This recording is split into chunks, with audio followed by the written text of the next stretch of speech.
আমি ঠাকুরের মানের হানি করেছি আর কবি নজরুল ইসলামের মানের হানি করেছি, এই জন্য 1000 কোটি টাকার মামলা সুনামগঞ্জ কোর্টে আর 5000 কোটি টাকার মামলা সিলেট কোর্টে। তো আমি নজরুল ইসলামের মানের হানি কি করলাম? আমি বলেছি, নজরুল ইসলাম বলেছেন মসজিদের পাশে কবর দিও ভাই, কবর থেকে যেন মুয়াজ্জিনের আজান শুনতে পাই, এই গুনাহগার গোর আজাব হতে পাইবে রেহাই।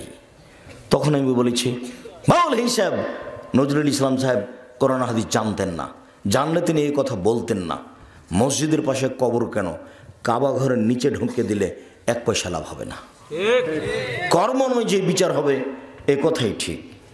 আমি এই কথা বলাতে নজরুল ইসলামের মানের হানি করেছি বলে আমার বিরুদ্ধে মামলা করা হয়েছে। ঠাকুর তো আপনাকে মানুষই মনে করে না, ঠাকুর আপনাকে পশু মনে করে। যখন আপনি ঢাকা বিশ্ববিদ্যালয় খুলতে গেলেন, তখন ঠাকুর বলছে কলকাতা থেকে, ওরা বাংলা ভাষা জানে না, বেটারা বিশ্ববিদ্যালয় বানাবে। বঙ্গভঙ্গের বিরুদ্ধে আপনাদের নিন্দা করে একটা কবিতা লিখেছিল 25 লাইনের, কলিকাতা প্রেস ক্লাবে পড়েছিল। সর্বপ্রথম এই কবিতা পড়েছিল ভদ্রলোক, জাতি যখন বিপদে ঠাকুর তখন বিলাতে, জাতি যখন বিপদে ঠাকুর তখন বিলাতে।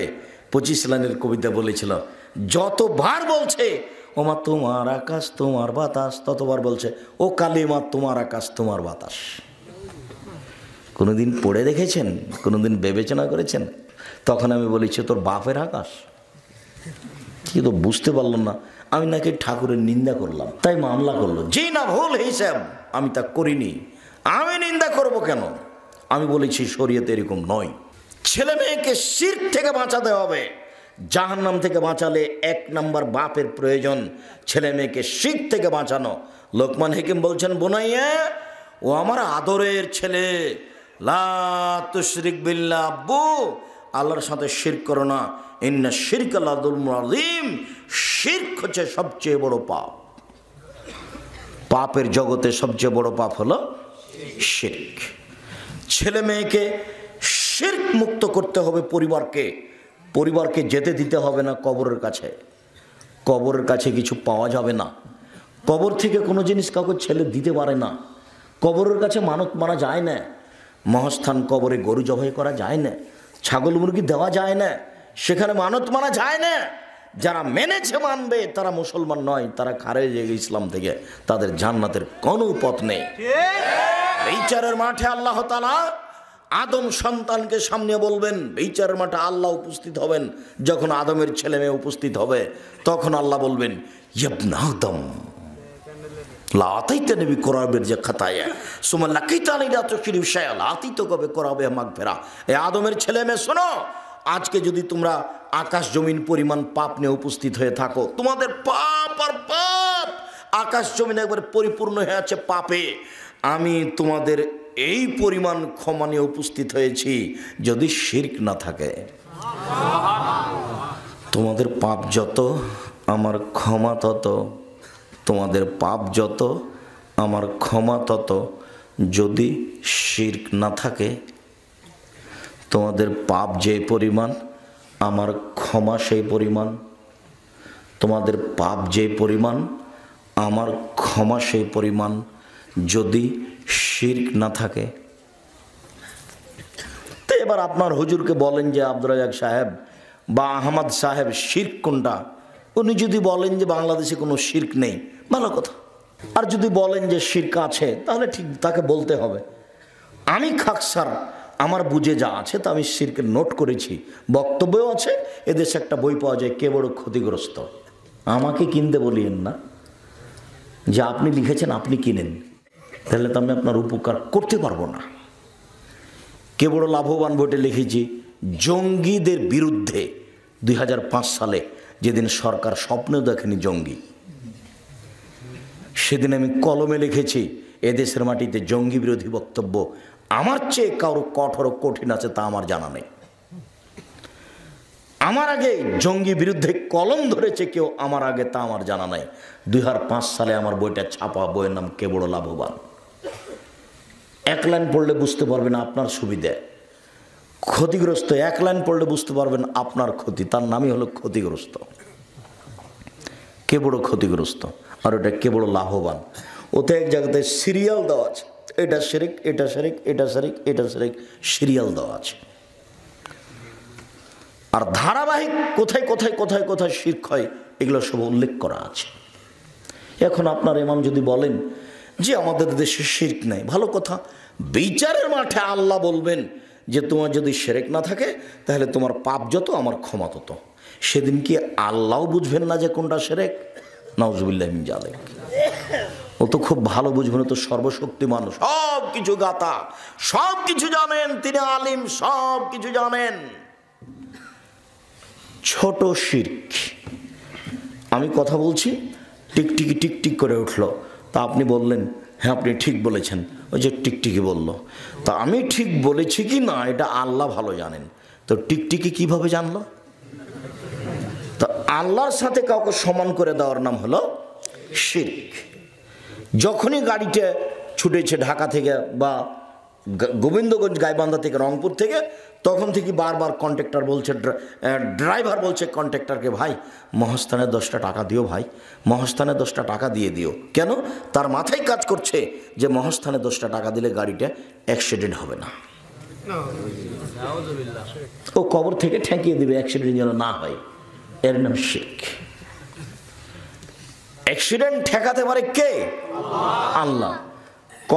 ড্রাইভারের ধারণাই যে ওই কবরে যে আছে সেও পারে। নাউজুবিল্লাহ মিন যালিক। তার নাম শিরক।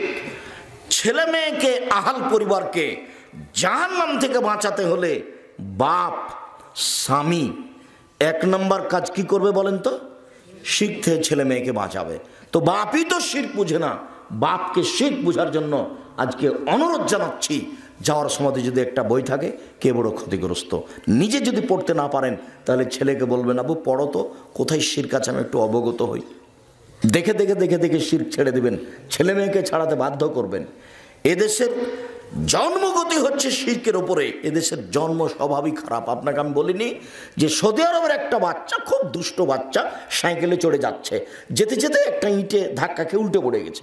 তখন ছেলেটা ছাল চামড়া উঠে গেছে, লাফ দিয়ে উঠে বলছে তাওয়াক্কালতু আলাল্লাহ, আমি আল্লাহর উপরে ভরসা করি।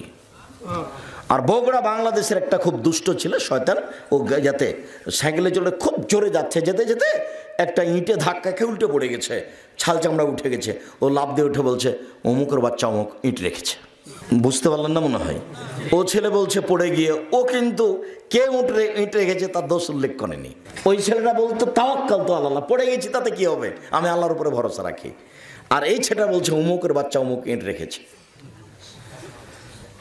এ তাওয়াক্কালতু আলাল্লাহ, আল্লাহর উপরে ভরসা রাখি আমি, এই কথাই জানে না। ওর জন্মসূত্রই এরকম নয়, মাও জানে না, বাপও জানে না, এমনিতে চলছে। ওর বাপ বিবাহ দিয়েছে ছেলের, তাই বউয়ের কাছে গেছে, তাই বাচ্চা হয়ে গেছে, এই জন্য বাপ। কিভাবে বাপ হয় সেটা তার জানা নাই, কিভাবে মা হয় তার জানা নাই। একটু আমি ভুলে যেতে পারি, এখানেই দুটা কথা বলে যাচ্ছি, একটা মাকে আর একটা বাপকে। এক, বাপ মান কারাত লাহু ওয়ালাদা, মান ওয়ালাদা লাহু ওয়ালাদান, কারো যদি ছেলে মেয়ে জন্ম নেই, ফাল ইহসান ইসমাহু, সে যেন তার সুন্দর নাম রাখে। বাপ যেন ছেলে মেয়ের একটা সুন্দর নাম রাখে। তো তার ছেলেটার নাম লিটন, লিটন বলেই ডাকছে বাপ। বাপেরও স্বভাব ভালো নয়, মায়েরও নয়। তার আবার বলছে যে ভালো নাম আর একটা আছে, ডাকে খারাপ নাম বলে, আর ভালো নাম আর একটা আছে। তার মানে গতি স্বভাবই উল্টা। সুন্দর নাম রাখতে হবে। ও আদাবাহু, সুন্দর শিষ্টাচার দিতে হবে।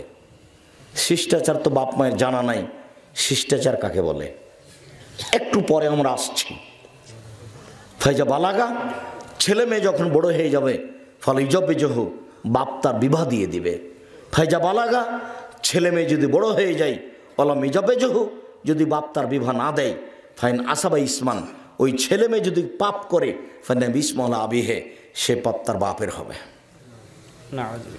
ক্লাস শিশুতে মেয়েটাকে ভর্তি করেছেন, যায় আসে, পঞ্চমে উঠেছে তখন মেয়েটা যুবতী, অষ্টমে উঠেছে তখন মেয়েটা যুবতী, ওই পোশাকে যাচ্ছে। এখন যত মানুষ দেখছে, সমস্ত মানুষের যত পাপ হচ্ছে তত পাপ আপনার মেয়ের হচ্ছে, ওই পরিমাণ পাপ আপনার হচ্ছে, সমান সমান। এক পাপ 3 ভাগে বিভক্ত, যে দেখেছে সেই, আর মেয়েটা আর মেয়ের বাপ, কারোটা কম হবে না।